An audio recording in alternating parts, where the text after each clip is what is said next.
it's bordering on a different sport, like a different discipline. Kind of like F1, but it's sprint day now, which is just carnage. We're going to have our own sprint style day where you don't have time to technically, tactically, or mentally prepare. So the times maybe don't mean as much as the positions, but the positions will probably give you an idea as to who's prepared at the moment. Like 2 months ago, everyone was like, "Oh, this is so far away," and now all of a sudden, here we go. We got a month to go, So. Chris Kilmurray, welcome back to the Downtime podcast. It's been a long off season. How have you been? I've been good, and yes, it's been a long off season, and it's still going. We've got 40 days until the first downhill World Cup. So, yeah, long time to wait, but hopefully it'll be worth it. And it's a year of change for us as a sport. There's lots going on, and we recently had this test session out in Lourdes, so we'll jump straight into that. First off, what was the purpose of the test session from your perspective, I guess, right? There's ESO are looking to learn something and try some things, but there's also a benefit from the team, rider, coach perspective. Yeah, I think a multi-purposed test event. It probably wasn't as regimented or representative of what the World Cups are going to be as some of the teams and riders expected. It was pretty casual. The local organisers in Lourdes also had their own kind of desires for the event because they originally should have had a World Cup or wanted to have a World Cup, but Ludenviel got the nod instead, primarily because of the funicular issues in Lourdes to get riders to the top. So basically, ESO got everyone there. It's a real good track, maybe potentially one of the best tracks on the World Cup circuit in terms of demands and speed and fun and enjoyment and all of that. One of the least enjoyable tracks when it gets wet, as it did twice during the test event.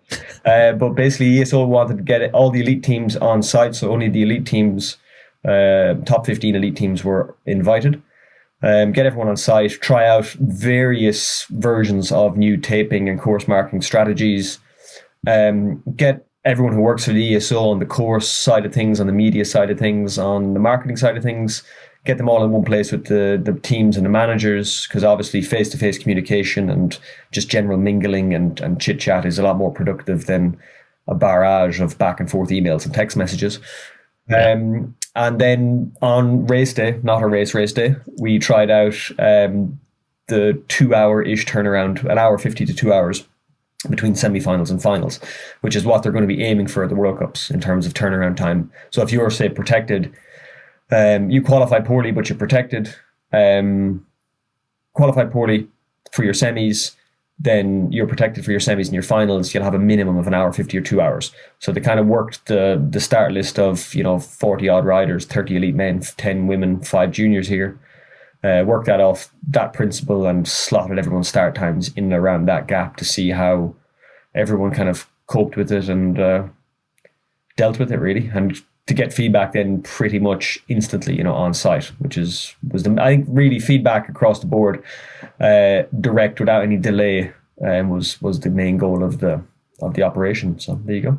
Yeah, fair. Do you know why they only invited the elite teams? Was there a reason for that? The funicular being one of the reasons. I think it's a clear demarcation as well. Like there's elite teams, there's non-elite teams, and then there's everyone else. If you invited everyone, it would be a huge event. It would be 45 or 50 teams, if not more. The UCI rule still exists, whereas if you have a registered UCI trade team, you don't need points to race a World Cup. So obviously there's a lot of people registering trade teams because it's actually, depending on what region and country you're in, it's pretty difficult to get your 40 UCI points to race a World Cup. So I think if they had invited everybody or left the invite open to interpretation, it would have been carnage.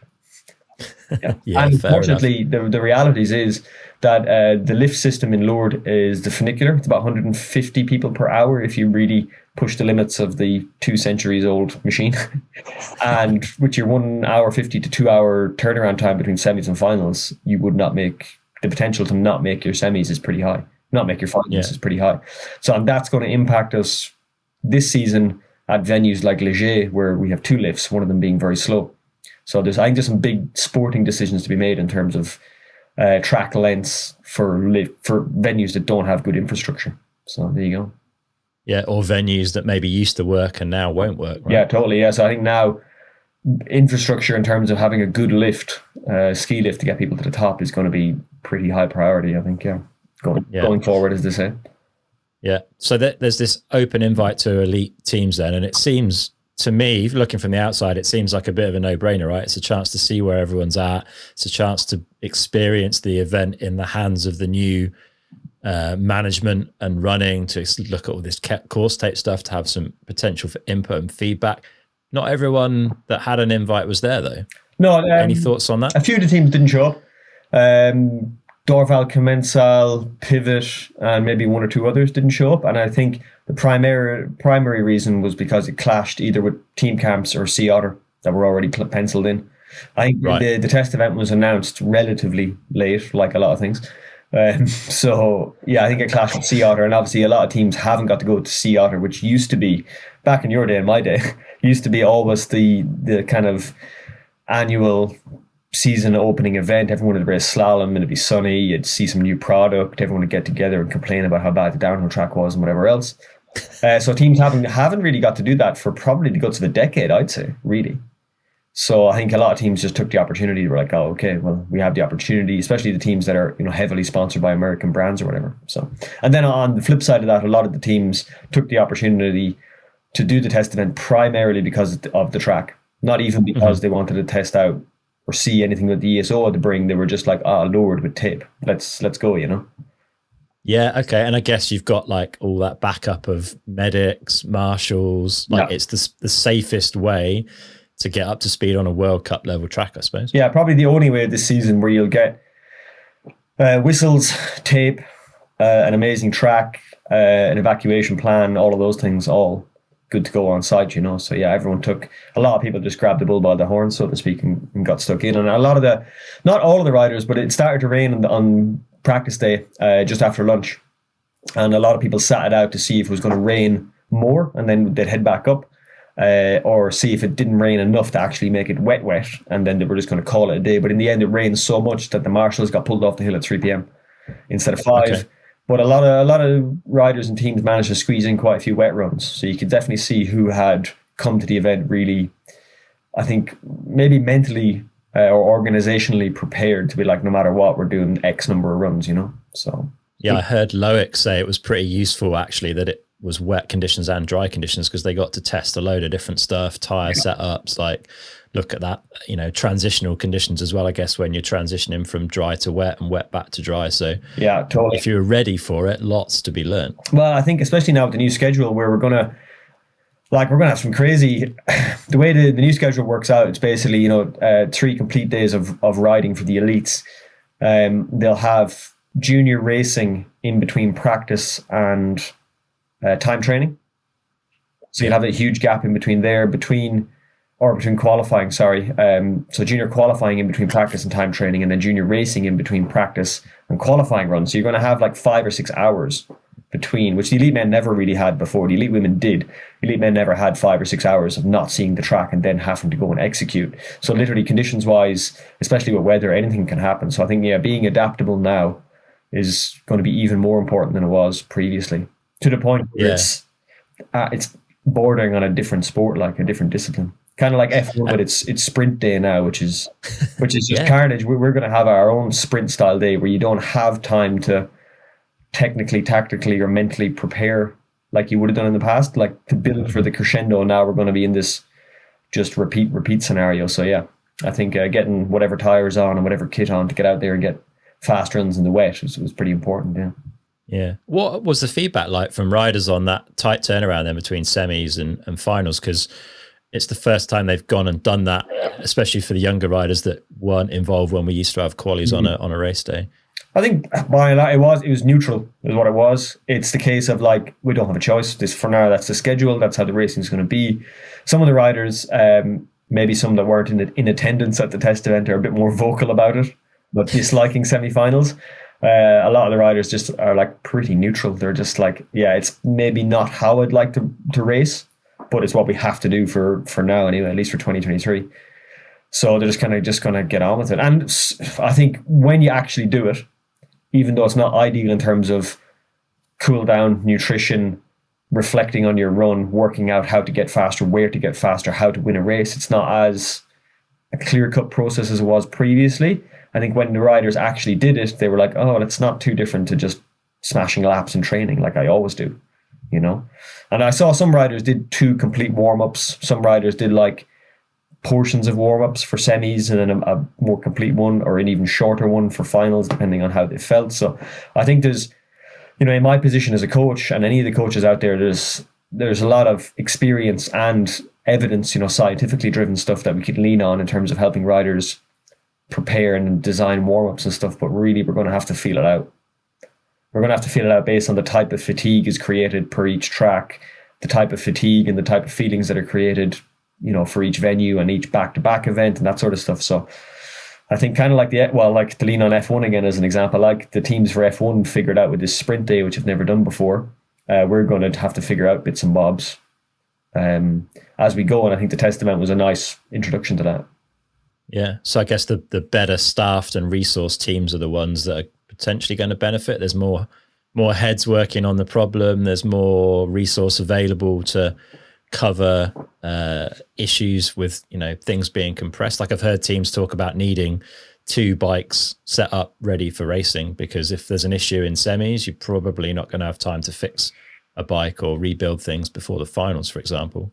Yeah, I think in terms of like team manager, coach, physio, whatever, it's not going to change a whole pile other than you have extra bodies in different places, which means like the Swiss cheese effect of defenses, you know, like if you have enough layers of Swiss cheese, things don't slide through the holes. You get through hole 1 and 2, but not 4 and 5. So I think, yeah, having more staff for your Swiss cheese defenses will always, you know, crop up as a bonus, as a plus down the line. But I think it's on the mechanical side of things where maybe, you know, teams are going to designate a mechanic to stay in the pits and one mechanic to stay at the top, as opposed to the mechanics traveling around like they normally would have done to stick with their rider. So things are going to have to be more fluid in terms of rider-mechanic relationships, maybe. Teams that have a dedicated mechanic for a junior rider, that mechanic is freed up for race day for the elite riders, so they can stay in the pits or stay at the top. So I think, yeah, there's lots to figure out. There is teams that have considerably more resources than others, but no team have a staff of 50 like MotoGP or F1 or whatever else. So yeah, it's interesting. Yeah, it's going to make it potentially more of a team sport. It's always a team sport, but it's going to make it even more of a team sport. Yeah, interesting. So talk a little bit about some of the taping trials, right? They were trying different taping approaches in different parts of the track. Is that right? Yep. It was kind of not clear, kind of clear as we went. It was originally, we thought it was very distinct taping, different taping changes per section that we would give feedback on. In the end, it was a little bit more mixed than that. But basically, they had 2 types of new flexible poles, which are about 80 centimeters high, I think, or even less. One of them, the red ones, for this event, they'll all be the same color, this kind of green. The color of downhill, the gravity sports now, is this kind of light greenish, yellowy color, which might not be great for colorblind people at high speeds, but anyway, that's a different story. So we had these poles, some of them flexible at the bottom, some of them flexible in the middle, and then instead of tape, there's this mesh kind of potato bag sack material which won't flap in the wind, which is one of the primary reasons, which is good, and it's pretty extensible, flexible. So if you do blow off course, instead of you stretching it and snapping it and getting wrapped up in stuff, it'll probably stretch enough that you'll stop. Or it'll stretch and then pull the markers out of the ground, which potentially will lead to other issues because the bottom of the markers is obviously quite pointy. But by and large, we're looking at a lot of positives compared to previous. So previously, there was no official course marking other than the tape was sponsored tape, Shimano and Mercedes-Benz. Shimano for non-TV sections, Mercedes-Benz for televised sections, in case people haven't figured that one out. And then normally it was ski poles for markers, so 1 meter to 1.20 meter high slalom stakes. Some of the venues we had didn't have ski racing nearby, so they had other plastic poles. Some of them, like Leogang or Lenzerheide, had an excess of mattings for snow cannons and ski poles, so that's what we used. So it was kind of at the whim of the organizer, whatever they had in stock. Some of it was good, often just too high, hitting hands is what we had a big problem with previously, or having to use tape to bend the pole out of the way.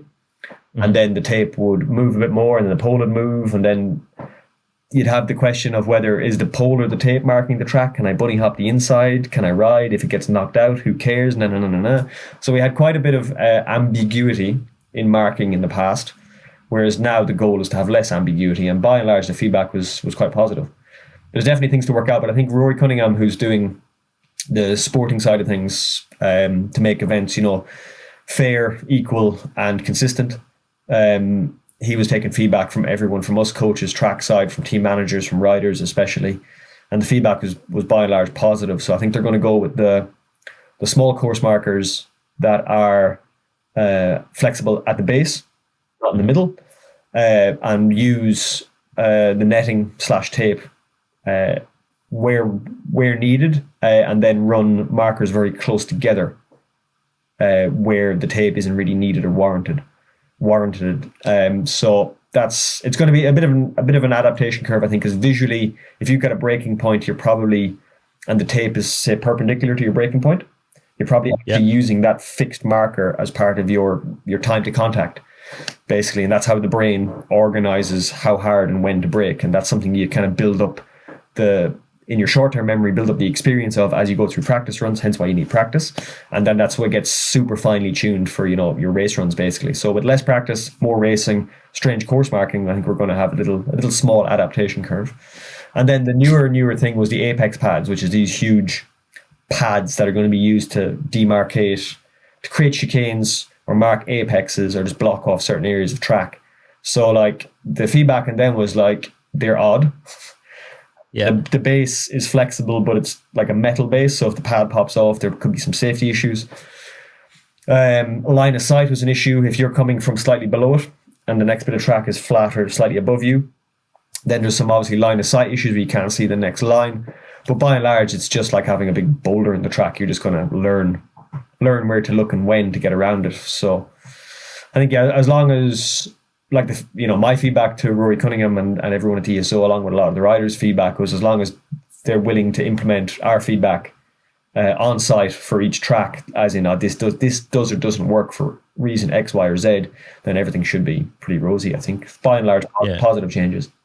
Yeah, the apex pad seems like an odd one to me, because I thought a lot of the talk around the changes in the taping of the tracks was for line of sight visibility for TV cameras, so that there's not kind of tape getting in the way. I guess it's a lost revenue stream, and I'm wondering if these apex pads are a way for them to put some sponsor advertising back onto the track. And they do look kind of cool, but I worry that for the TV product, and maybe they will look at all the lines of sight and stuff, but it looked, some of the imagery that I saw from the weekend, it looked like the pads were sort of blocking what you might want to see as a fan, as a spectator. Yeah, like, it definitely, a lot of debate to be had around it still. I think they're not natural looking. It's a natural sport, so you'd rather see rocks and boulders. Will they be used for sponsorship stuff down the line? You'd imagine yes. Like, it'd be crazy to have a 0.8 of a meter squared or more lump, 10 of them or 15 of them on a track, and not use them for advertising. Will they have electronic boards in them in the future, so the rider's name comes up or whatever else as they come past? They might do. I think there's lots of potential positives or innovative ways to use them, but for now they're designed as a sporting feature to really clearly mark the track. They're not in the rule book. The rule book clearly says straw bales, for example, are banned because they're a large lump, similar to the apex pad, and because the apex pads aren't in the rule book, technically you can ride over them. You won't want to ride over them, but I think in my interpretation of the rules, you could ride over them. So I think a lot of the feedback was that we need if the apex pads are going to stay, they need to be defined in the rule book as a track feature that needs a particular rule to go with them. Yeah, how hefty are they? Like, if you clipped a pedal on one, is it going to cause you an issue? Potentially, yeah. If you clip it the wrong way with your weight and momentum in the wrong place, for sure it'll rip you clean off the bike. But they're pretty movable. They've got a bit of give, so a lot of if you clip it with your foot or your pedal, the energy from you is going to go into the material a little bit. It's not just going to rebound straight away. They bend a bit. They've got a flexible base, and just like a rock, you're going to try and not clip it. Really. So interesting one. I think the idea is that there'll be about 50 of them on site at the races, in the truck that brings all of the fixtures and fittings. But they'll probably only use up to 10 at an event, that kind of thing. Okay. But they'll have replacements for breakages and to keep them clean looking for TV, I assume. So, I think the infrastructure is there. I think even in terms of polling, they had X number of polls at the test event, and they're going to have, upwards of many thousands in the truck for the actual races.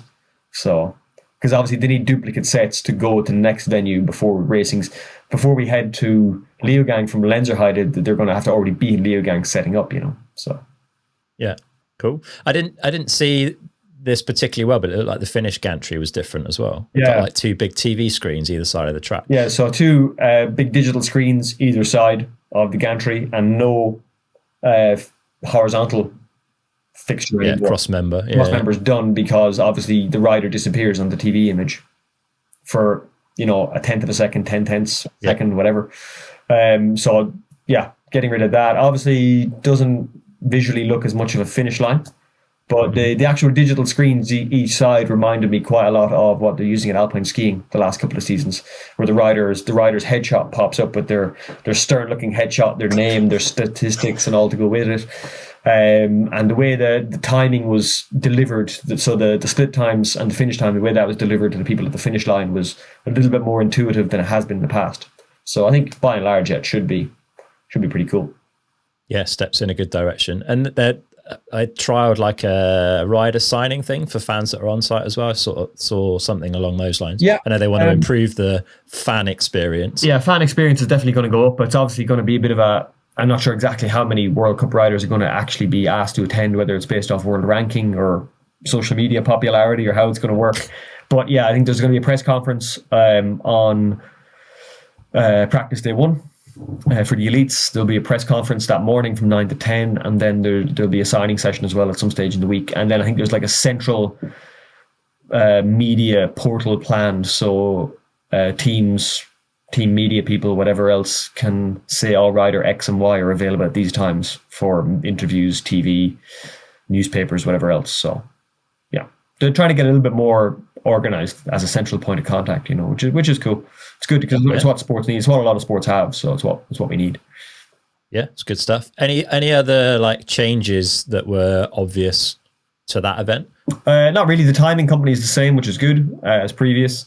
UCI commissars and that sort of stuff is unchanged. So actually, there was a UCI. One of the first people I saw on track, first morning of practice, I was up there pretty early. And one of the first people I saw was an Italian lady who's a commissar. She's been at a lot of the World Cups over the years, and I was like, I know that face, and I was like, I know that jacket. That's an official UCI jacket, and she had a clipboard. I was like, what's she doing here? And that's when it dawned on me that actually this was actually a race, even though it wasn't pegged as a race. It was going to have a start list. For I suppose for legal and insurance reasons, they had to run it as a UCI event. And obviously, I think ESO wanted the commissars and UCI there to see if the commissars would pick up on anything that would be considered illegal or not above board in terms of the sporting side of things. So in the end, it was a race that wasn't a race. That definitely was a race. Well, in that case, we should talk about results. First off, do they actually mean anything? No, not really. I think I'd already said I did a little article for Misspent Summers. And I'd already said that the times maybe don't mean as much as the positions, but the positions will probably give you an idea as to who's prepared at the moment.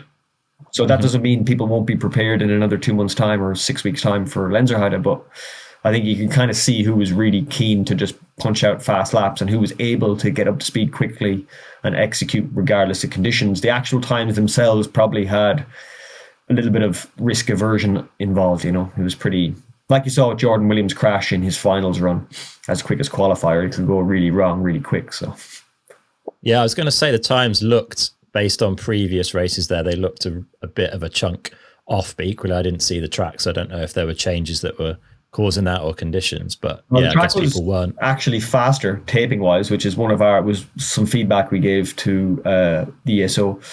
There's a couple of spots that had been taped tighter, like little pinch points to slow things down, key sections by the UCI technical delegate the year before at the World Cup, and they weren't done this year. And actually, the previous version of the track was slightly better, a little bit safer, a little bit more nuanced in terms of line choice. So it was just slower time wise because it got wet pretty quick. I think second practice run, everyone was up to speed. It caught me off guard. Dad Cam was still in my pocket. I was like, oh, I'm going to wait until third run and then the afternoon session to start stacking clips and doing some analysis and get quality footage, to get quality information, to get quality data. And then second run, I was just like camera everywhere. I was like, oh my God, everyone's already trying to win this thing. It was crazy how quickly up to speed everyone was, primarily because the track at that stage early in practice when it was bone dry, it had a bit of grip in it. It wasn't as dry as finals 2022, and it was basically the same track, so everyone was just gasped straight away.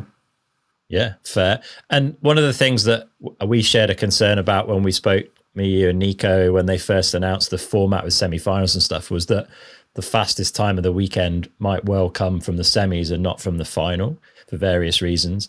That did happen at this test event. Yeah. It was about 5 seconds quicker than Thibaut's not winning time on the race run. What do you think that was down to? Was that weather? Was it track degradation, or was it just Jordan Williams? Track degradation was not a factor in any way, shape, or form. Weather was a huge factor. It got wet, and it proceeded to get wetter about 10 to 12 riders in, so almost halfway, let's say, into the start list of semi-finals for the elite men. It started to get kind of wet, let's say. Jordan Williams was also a factor because he was riding extremely well and was very happy to risk all of the biscuit. Clearly, riding confident, has definitely gelled with the new bike and the Olin suspension and everything else. So yeah, definitely him wanting to do a good job was a big factor. He also got, not lucky, but he was right at the cusp of when things started to get a little bit wetter. And you can see that if you check out the start list compared to the semi-finals result, you'll see maybe 4 or 5 riders who started early in semis were quite high in the results sheet in semis because they got slightly better conditions. And then people like Amory and Loic and stuff were quite far back in the semis results because it got wet enough that you were questioning everything, really. Questioning the first rocks more than anything else. So basically you come out of the start gate, do that small little jump over a wall, go underneath the tunnel for the funicular, and you do basically a double right-hander. And as you come out under the tunnel again and get yourself straight, you head towards the rocks, and they're shiny. And at the best of times, they're not grippy. And when they're wet, they're most certainly not in the slightest way grippy at all. So I think even from that point onwards, people would have been like, oh, do I, don't I? Do I shut it down? Do I risk it and see how grippy this is initially? Do I get scared and then back off, or do I keep going? So I think, ifs and buts. Yeah. I think we can learn, though, that those 2 male juniors coming up are not messing about. I mean, Jackson's already won 2 national championships in the off season in countries he's not from. Jordan won the first national more here. Arms for more sleeves, Yeah, Jordan won the first national here. Yeah. Jackson was only 2 weeks, I think, off of a ruptured appendix and 4 days in hospital. Yeah. Still on medication, and took second, I think, in the final. I mean, what? These guys are really stepping things up, hey? Yeah, it's super impressive, I think. And maybe having been at the event and not really worried about the not a race, it was a race results. Watching people's demeanor, their approach to practice, how they dealt with turnarounds, how they dealt with the short practice period with the changeable conditions and all that stuff. Jackson looked kind of not himself in practice. Definitely looked a little bit weak, just a little bit kind of I don't know what word. I don't know if we have a word to describe it, but he just didn't really look himself because he's didn't have much bike time, and he's definitely probably still a little bit weak from the appendix issues. But then once the clock was on, he executed again, as him and Jordan did all last year. Especially Jackson last year, phenomenal. Like I think everyone's afraid, everyone's worried. All the elite racers are worried because J&J, Jordan and Jackson are coming for you. Phenomenal. Yeah, well, phenomenal. Just the ability to practice, to deal with unknowns and expectations and everything else, and just execute time and again it's stunning. We've not really seen it. Troy and Loic did it from juniors to elites, but it was a totally different field back then. Finn could have done it but didn't. And here we are. Thibaut kind of did it, but not to the same level as this. It seems like, so it's going to be super interesting. 2 weeks out of hospital for Jackson, and then a complete bike and team change for Jordan, and they just seem to brush it off and crack on. I'm kind of interested in both of those 2 teams actually, because they're sort of uber teams, right? Both the Specialized team and the Syndicate team could lock down the result sheets. Maybe not so much in the women's for Specialized, obviously, but Nina's got a very good chance on the Syndicate side. What are your thoughts on this Uber team thing? Is it a really positive breeding ground for performance, or is there a risk to having so many good riders stacked into these big teams? Honestly, I don't have a clear-cut answer for you. It's going to be like team specific for sure.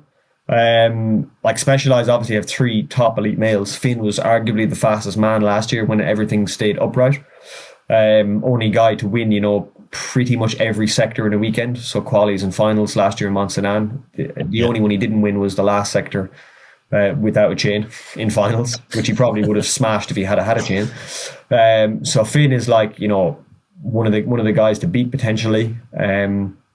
Jordan's obviously Jordan, so we're going to see some big things. And Loic is he is 5-time world champion, and of all the men who can elevate for a race day, there is that man, So that team, I think, I don't know how do you approach it as team manager? How do you make sure everyone works together? Do you leave everyone working their own little micro groups within the team? Syndicate's a little bit less, maybe has maybe a little bit less of a challenge initially, because they've all been working together for a long time, whereas Jordan's new and Specialized.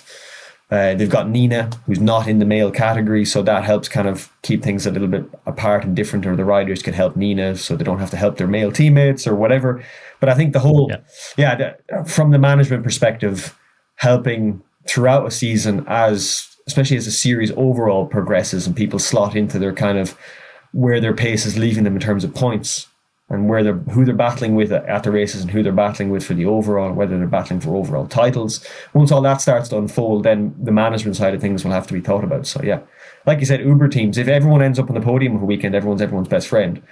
If one guy ends up on the podium and no one else does, well then I don't know who's anyone's friend, So I'm not sure, a lot to ask for. And even like, on my side of things with FMD, we have Phoebe Gale, who's an elite female now. So she's moved up along with Gracie Hemstreet and Isabella Yankova and Jenna Hastings as 4, super fast junior girls who will potentially take 4 spots in the 10 qualifiers for finals, and 4 spots from other girls who are very used to being in the finals for the last however many years. So, FMD have 2 elite females for the first time ever. A lot of teams have multiple riders in the same category that they never had before, or have infrastructure or goals or whatever that are competing that they've never had before. So I think the sport's growing, and here we are, claws at dawn, handbags at dawn. It's good to see. And let's talk a little bit about the women's racing, because there weren't that many elite women there, were there? Any ideas why? I know Miriam's been suffering from concussion again, so she wasn't attending. Yeah, so we were missing Miriam and Camille Balanche as the 2, top females we were missing. We were missing Jenna Hastings as a junior coming through. 2 elites. We had Gracie Hemstreet, we had Phoebe, we had Nina Hoffman, we had Marine Cabirou. So we had a pretty decent field. We had Valley Hull, who was definitely the fastest on track during the week, and her first 2 splits before she crashed in semi-finals showed that. We had Tane back, riding really, really well. She had a huge crash on race morning, so sat out race day, but the plan wasn't really to do the timed runs anyway. It was just to get quality bike time on a good track. So we weren't missing a huge amount of women. We were missing Veronica Vidman, Michaela Parton, Millie Onset was there. So we had, potentially say 5 girls who could qualify for the finals who weren't there. So we still had a good representation of the ladies' field there, Okay. And Gracie took the win. I think she said she wasn't really pushing. I know Nina had a little bit of a rest in the tape at one point. Was there much to learn from the racing there, do you think? I mean, it's good to see. Not from the racing, to be totally honest. More so just from on track time, seeing who was riding well, seeing who's looked balanced. I think sometimes the differences, as you see with the times in the ladies' field, the differences are more noticeable time-wise between, say, 1st and 5th on the podium, and 1st and 10th, and 1st and 2nd even sometimes. And what's creating those differences is often easier to see on track than with the men. With the men, you might not see any difference, so you might have a practice hero that looks insane in practice and then finishes P15. Whereas the ladies, you can kind of see who's getting flustered, braking too early, too late, who's not riding consistently on the lines, who's struggling with this section or this jump or whatever else. So the level's the raw level's a little bit different. So you see differences easier, which means that, that what we saw on track was probably more interesting than the results sheet. Okay, interesting. And Valley was a standout performer. Like, it feels like she's in a really good spot. Seems to be in a good headspace. Things working out well with her, like training relationship with Cecile Ravenel. She seems to be having a good time in the off season, getting some EWS in and putting in very, very convincing results in EWS as well. So the fitness is clearly strong. Yeah, well, definitely. I think the riding ability is strong. I wouldn't infer fitness because it had the EWS banner on it personally. Fitness is task specific, always remember. No chat on. So yeah, clearly she was riding super well from pretty early on in practice, as was Nina. Nina's progressed a lot. Nina's progressed more than anyone in the last while, maybe progressed in a different way to Camille Ballanche.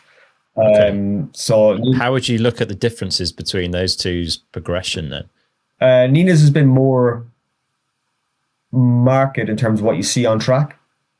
It used to be very erratic on track in terms of you might get a good day, you might get a bad Nina on a day. There might be weight all over the shop into or out of a corner. There might, just the actual mechanics of riding could be quite sporadic, let's say, with Nina in historically, whereas now it's a lot more consistent.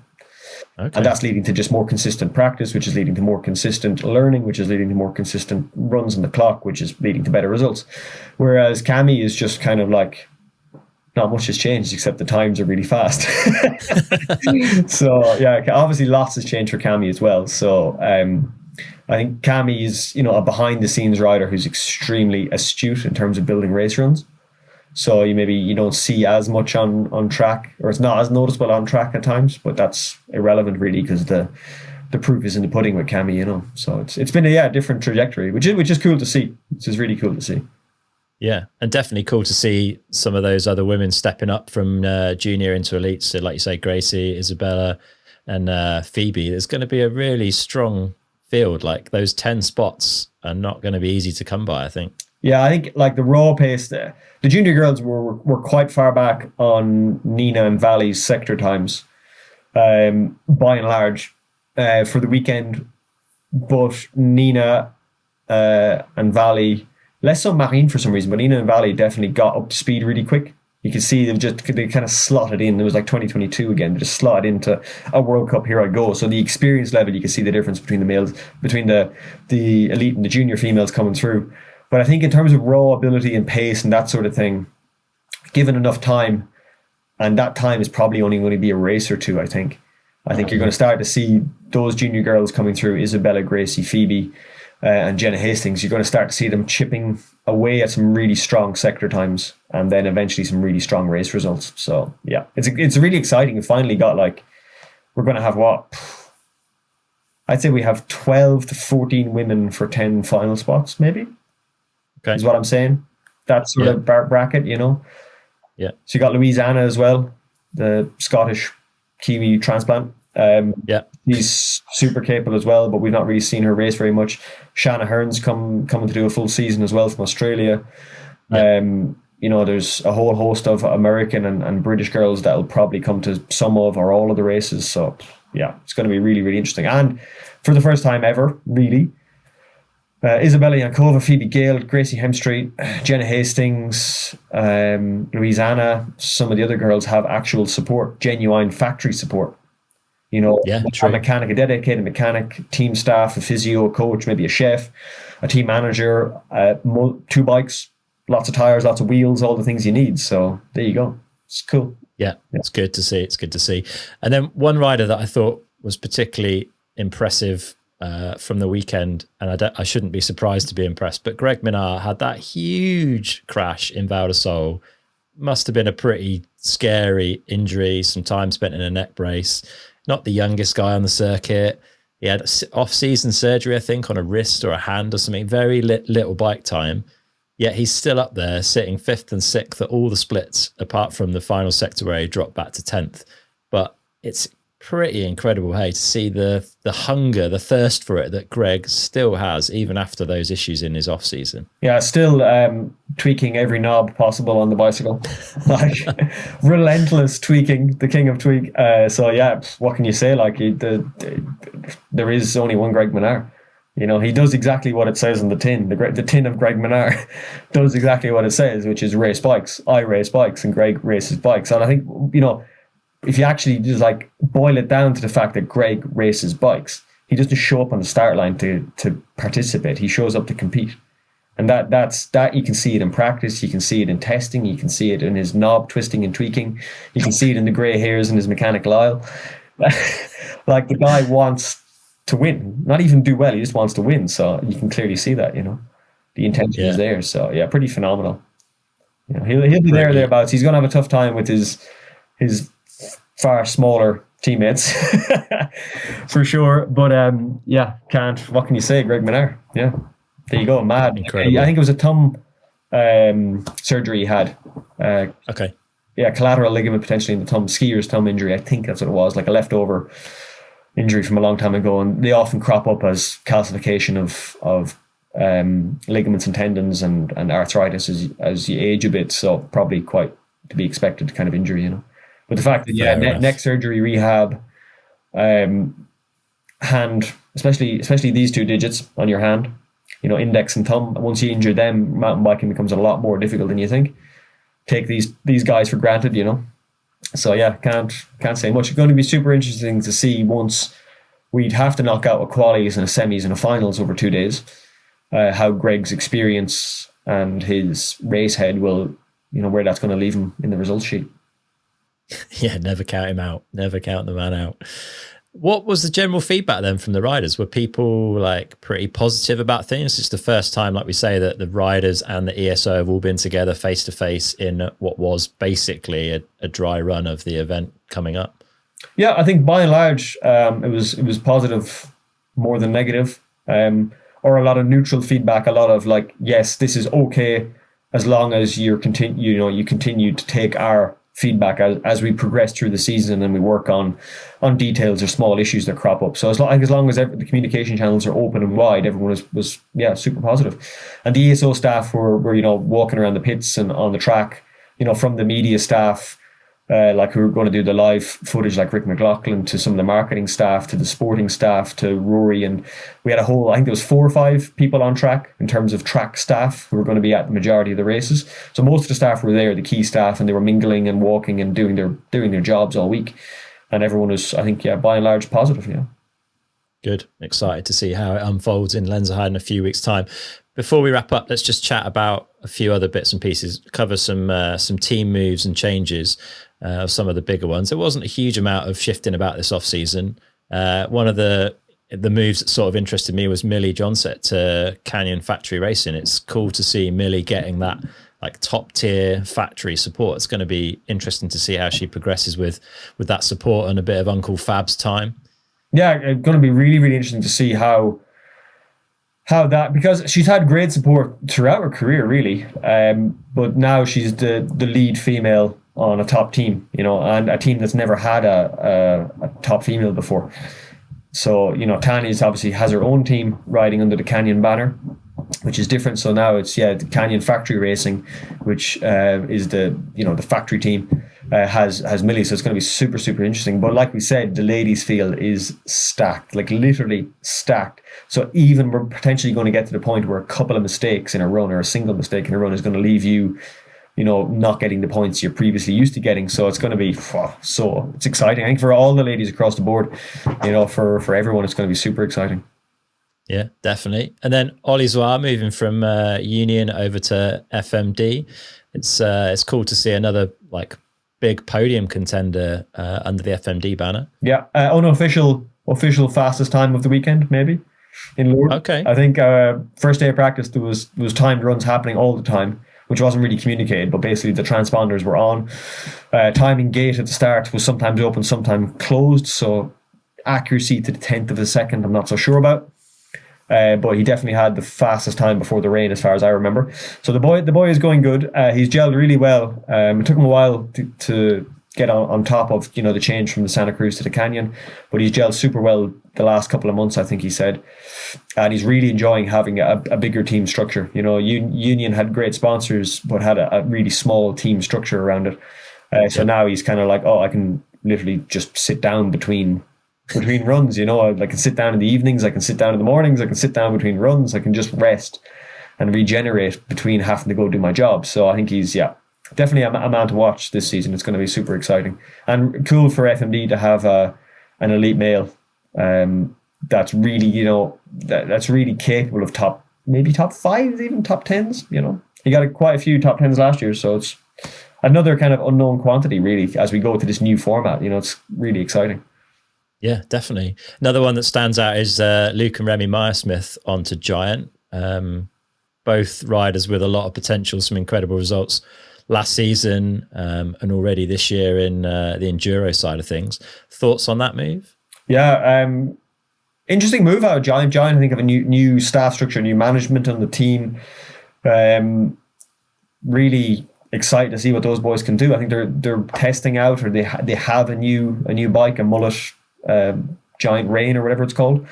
Okay. So they got some new product coming. Both of those kids are incredibly fast in terms of raw pace. There's probably not many out there that are as fast as those two, and they're slightly different as well. Remy and Luke have different style on track, different approach to riding and racing. It looks like.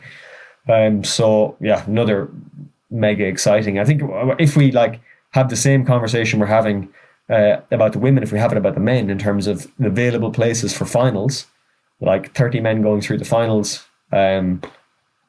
Scary. There's a lot of talent, There's a lot of talent in that field, and we spoke about it briefly in Lourdes among some of the riders I coach. But if you have how do you approach the mental and the training battle of if you have a couple of bad weekends just for whatever reason and you don't make it from semis to finals, all of a sudden you're not a finals guy, even though you have all the ability, all of the support, all of the speed, whatever needed. But just a couple of things don't go your way, or you poorly execute a run and all of a sudden you're not there. So yeah, super interesting. Yeah, the pressure's definitely ramped up, right? There's nowhere to hide if you want to get in the top 30. Yeah, absolutely not. Yeah, and I suppose those Luke and Remy having a big team support structure around them, which they kind of, I suppose, they had with the propane team last year, but they're definitely the top riders along with Remy on that team now. So yeah. Any other team moves out there that you think are kind of significant that have piqued your interest? Good question, huh? Really, really good question. The Gen S team hasn't really changed. So Chris Grice has moved from the gravity, specialized gravity, so the semi-factory team, let's call it, to Gen S, which is generation specialized, and Isabella Yankova is there as well. So they didn't bring Isabella onto the gravity team, but what they have done is increase the infrastructure. So they seem to have quite a bit of money behind the Gen S team, which is really cool to see, because they got a lot of young riders who will be World Cup ready in another 2 or 3 years on that program. So they're really looking long term. And then the new crop of juniors as well, junior men and junior women. The junior women, there doesn't seem to be a huge depth like there was the last few years. So that's going to be interesting to see who does come through and who's fast. And the junior men category as well. A lot of the teams, so you got Hugo Marini, second year junior, who's one of the fastest in Lourdes, super fast. And he, as a youth rider, so as a cadet, they call it in France, he was putting times down that were as fast as the elites. And then his first year junior was a struggle for him for many reasons, I think. So now he seems to be a bit more settled, really gelled with that new commensal finally. So he's going to be a standout one. Rudy Eichhorn on FMD. There's a couple of fast French kids coming through. A kid called Milan, who's really, really fast. There's the Alran brothers, Till and Max. I'm not sure if they're World Cup ready yet. I think they might have one more year.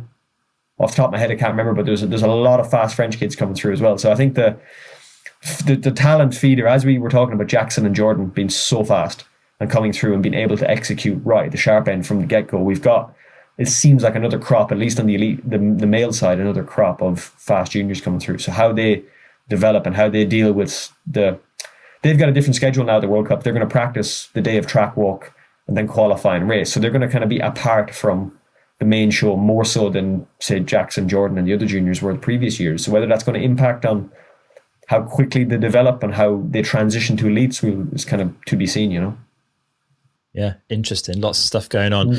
Now, I'm going to ask a question that might be a whole podcast's worth of answer. So I don't know if we should wade into this, but let's see what your thoughts are. I was going to ask, what does World Cup preparation look like this off-season? Sorry, world-class preparation look like this off-season? And do you think that's changed much from, let's say, last year? Like, are teams doing things differently or doing more as a result of progress or the changes to the event structure? I think one of the things I have kind of noticed is that maybe budgets are a little bit tighter here and there. it seems. So while teams are still spending huge amounts of money, because just getting people around the world isn't cheap. I think, teams are being smart. So there's a couple of teams that didn't potentially show up to the test event just because of budgetary constraints, or preferred to spend the budget elsewhere or in other ways. So that's definitely you can kind of see it, maybe teams that previously would have done X number of team camps have let riders and mechanics do their own little micro team testing and setup stuff.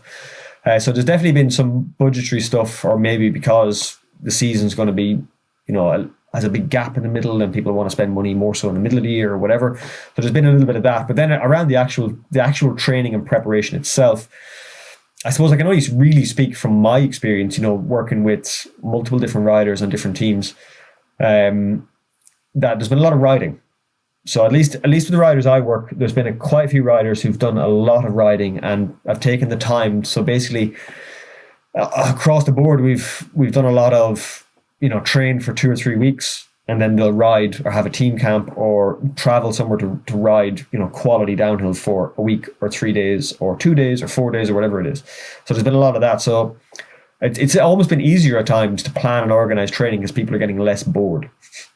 So obviously you get longer stints of physically focused training that are peppered with, small amounts of downhill, a single or a double day here and there, primarily maybe on local terrain or tracks that are nearby riders that they know super well. People start to question everything. And the reason they're questioning things is probably because of boredom and monotony, not because they need to question, you know what I mean? So now it's been nice for a lot of the riders. They're riding more, doing more specific downhill or planning in preseason races and events.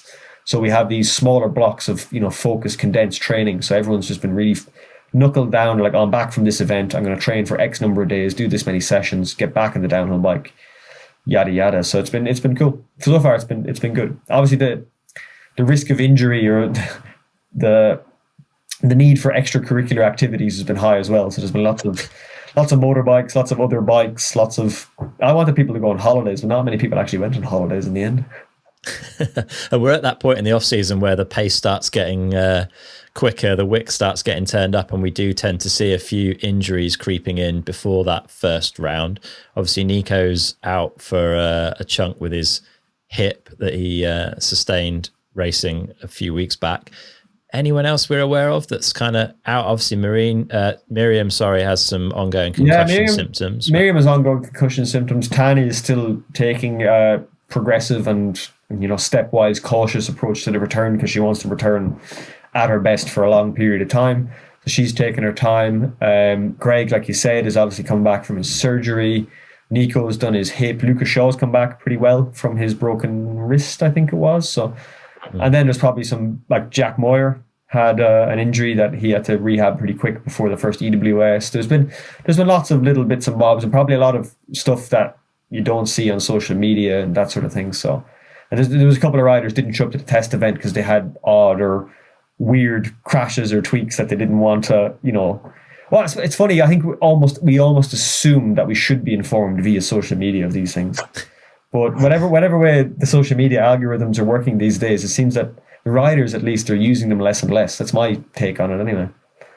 Teams are using them more, it seems, official channels, whereas riders are using them less and less. And maybe as downhill, especially as a sport, if it does grow as it can do with the new series, we may see a more social media manager takes over the accounts, more motorsport style. So who knows? But yeah, there's the time available to get yourself injured for multiple ridiculous reasons is it was definitely one I thought about a lot when planning training. So exposure to risk with fatigue in the tank, which is obviously a concomitant factor which needs to be thought about, and it has quite a non-linear. How do you make non-linear signs? It has quite a non-linear kind of effect. Just because you're fatigued doesn't mean you'll crash, and just because you're not fatigued doesn't mean you won't crash or whatever. So yeah, it's been a long off season. There's been lots to think about and lots to worry about. So yeah, and this episode will come out after the event, but there's a British National at Fort William this weekend, and I feel like there's going to be quite a lot of international riders either turning up for a bit of the weekend, maybe not necessarily racing, but probably quite a few racing as well, right? Everyone's got their eyes on a World Champs training session and some more World Cup track bike time. Yeah, I think a lot of people were riding yesterday and today. The track's closed from tomorrow for a couple of days maintenance, which caught a few people out, I think, who are arriving today to ride tomorrow, and they won't be doing that. But yeah, a lot of people, I think in Lourdes, the general question was, oh, hey, how you doing? How was your off season? Are you going to the BDS? It's the general, everyone asks the same question, you know? So yeah, there's a lot of people are going to be there. And like last year, I think you can take the results with a grain of salt, similar to the test event, but you can definitely look into, you know, the practice footage and the general pace across all the sectors of who's working hard at the event. So yeah, and then we've got a French Cup in 2 weeks' time in La Grande Combe, which is a pretty kind of rocky, fast track in the middle of France, near the south more so. So a lot of riders are going to go to that as well. And then before you know it, we're going to slowly creep our way to the 1 month to go mark pretty soon, you know, to the first race. And like 2 months ago, everyone was like, oh, this is so far away. And now all of a sudden, here we go. We got a month to go, you know, so. Finally, yeah, it feels like a long off season and so much speculation about what it's going to be like. It's going to be cool to see the broadcast effectively of the race for those people that are willing to spend a few dollars and pay for the subscription service. It looks like GCN Plus or Discovery Plus is needed in order to be able to watch, at least to be able to watch finals. I think maybe semi-finals and junior racing is going to be free to air. Free on YouTube, which is cool. It'll be interesting to see how many people just watch the free stuff and not the paid for stuff. We'll see. And I think the first cross country World Cup is in Novo Mesto in like 10 days or whatever. So that's actually where you want, if you want to get a taster for whether you should spend your money, that's where you probably should go, you know. I'm looking forward to, because cross country racing has been really, really exciting the last few years. So I'm looking forward to going to go see what the changes look like for them guys, because they'll obviously be with us at pretty much every World Cup from Lenzerheide onwards, with the exception of one maybe.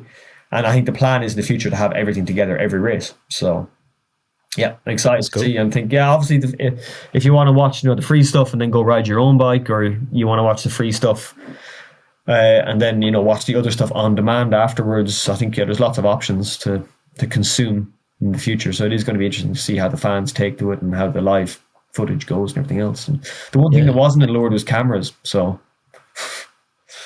you know, so there you go. But as far as I'm aware, it's the same camera company, riggers, camera people that were doing Red Bull TV are going to be doing this, I think. As far as I'm aware, because obviously that's the kind of thing that a lot of, you know, broadcast companies outsource. You don't just have, you know, you do have, like a company like Discovery Eurosport will have their own cameras, but you don't have to use them, you know. Or for the amount of sports they televise, they can't have enough cameras to televise every sport in every corner of the world. So as far as I'm aware, so I think a lot of the pan and zooms and the people that were behind the scenes at the World Cups of the last decade may actually be similar to before. So yeah, well, that's a good thing for sure. Any thoughts on the commentary team? Because that's been announced since we last spoke.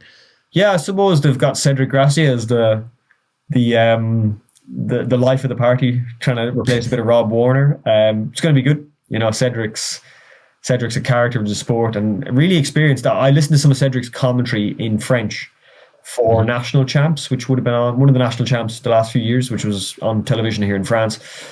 And it was really, really good. It was actually genuinely really, really good. He was definitely his own character, but you could definitely hear the experience coming through. I think the other commentator on the French TV wasn't an experienced mountain bike commentator, so they said some stuff that wasn't, jargon-wise, wasn't correct. You know, using the wrong word for an off camber, or using the wrong way to describing the wrong thing, what happened in terms of a slide out or a slip. And so Cedric was really astute at picking those things up quickly. So I think, and him and Rick McLaughlin, obviously, and the majority of the rest of the commentary team and the on-site team who are going to be doing like trackside or pit interviews have all worked at the World Cups before for Red Bull TV. Like Haley Edmonds, Rick McLaughlin, Cedric, they've all worked in some capacity at the World Cups before. So, I don't think it's not going to be shocking, at least. I think that's for sure. It's going to be semi-familiar faces, I think, Yeah, be good to see how it all fleshes out, man. Well, we should let you get on, but it's been a real pleasure after so long chatting about downhill again. Yeah. I'm super excited for it, and I'm looking forward to, pre-race show in Lenzerheide will be the next time we chat about it. Getting ready for the first round, and it's not that far away. So it's going to come around quick, isn't it? Yeah, nice one. Well, have a good rest of the off season, and we'll catch you in a few weeks. Right. Yeah, be good. See you soon.